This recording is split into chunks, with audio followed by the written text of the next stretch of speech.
Okay, we're talking about birth control. We have got a number of different forms, right? So we started with the pill, which was the first one back in late 60s, early 70s. The patch, which is applied here. You've got the implant, which is, I think it's either Implanon or Nexplanon. I think Next, which is a little plastic insert they put in the back of the arm. You've got the Depo-Provera shot. You've got the ring, which is put within the uterus. And then you've got the hormonal IUD, which is just a standard metal IUD, but that it releases hormones locally. Guys, you're killing me. I have a new puppy and he doesn't ever stop playing. Okay, so those are the general types. For each, there is synthetic estrogen, which is typically ethinyl estradiol. There's another one that's not used, and lately there has been an increase in using bioidentical estrogen. I think there's only one form of that right now.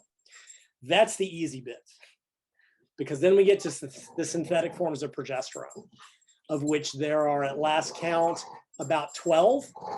Okay, guys, enough. Get out. That are divided into 4 generations based on when they were produced, that to one degree or another work like a woman's natural progesterone. So they can have wildly different effects. The most current generation, which is drospirenone, found in like Yaz and Yasmin, which you might be familiar with, is the most similar to a woman's natural progesterone. And a lot of women love that for a number of reasons. Okay, so we've got the synthetic estrogen, the synthetic progesterone. All right. Hormonal birth control comes in either a combined form that has both. There are some synthetic progesterone only forms. Way back in the day, they used something called the mini pill. And it's for women that I guess can't tolerate estrogen. That gets into a little bit of medical stuff. The Depo-Provera shot, which I will forever and evermore, I think should be taken off the market.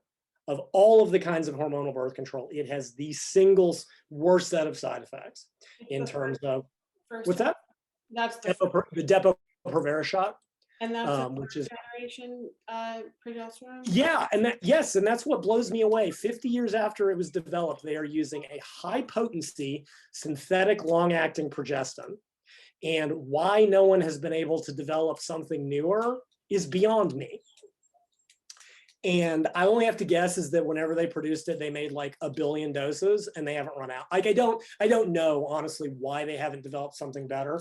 Its only advantage is that it's quick and easy. It's boom, you get a shot and you don't have to worry about it for 3 months. But it has the highest risk of weight gain. It can like something like doubles the risk of obesity. It can cause bone mineral density loss. If you've ever known women that, and yeah, there'll be women that have no negative response. When women come off it, it takes months and months for them to return to any sense of normalcy. It's just nasty, nasty, nasty. It's just convenient. The Implanon implant is progestin only. The patch, I believe, is combined, and the ring is combined. The hormonal IUD is really kind of sits outside these. All these other forms of birth control release the hormones into the bloodstream.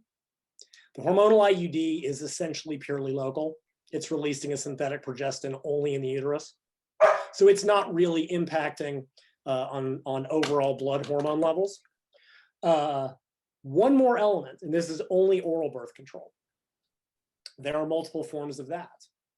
There's what's called monophasic birth control, where the synthetic estrogen, synthetic progesterone are kept at the same level the entire time. You've got diphasic, where the progestin is increased halfway through. You've got triphasic, where it goes up, up, up, and down, where they're trying to sort of mimic that natural hormone cycle. And there's a new one called quadriphasic that nobody seems to know anything about the last time I looked. In practice, they either use monophasic or triphasic. What's kind of interesting in that regard is when you start looking at things like fat gain, body composition changes, even athletic performance, it's always the triphasic that have the worst effects. And it's because of that high level of progestin in week 3. All right, so like I said, we've got like 5 different types. You can have combined or progestin only, and oral can be monophasic or triphasic. It's brutal in terms of the complication. And then there's one other thing I want to mention, just because I think it's an interesting bit of trivia. We have typically, yeah, you know, when I took it, typically birth control, hormonal birth control has been used in like a 3-on-1-off pattern, right? That's been the traditional way of using like oral birth control, the patch, the ring. And you asked, you know, what about that, the final week of bleeding? It's not, because you're not getting an endometrium, you're not getting a development of the endometrium. So it's not a real period in the sense of it's not expelling the endometrium, but it's just, it's a recovery bleed. But here's the interesting thing.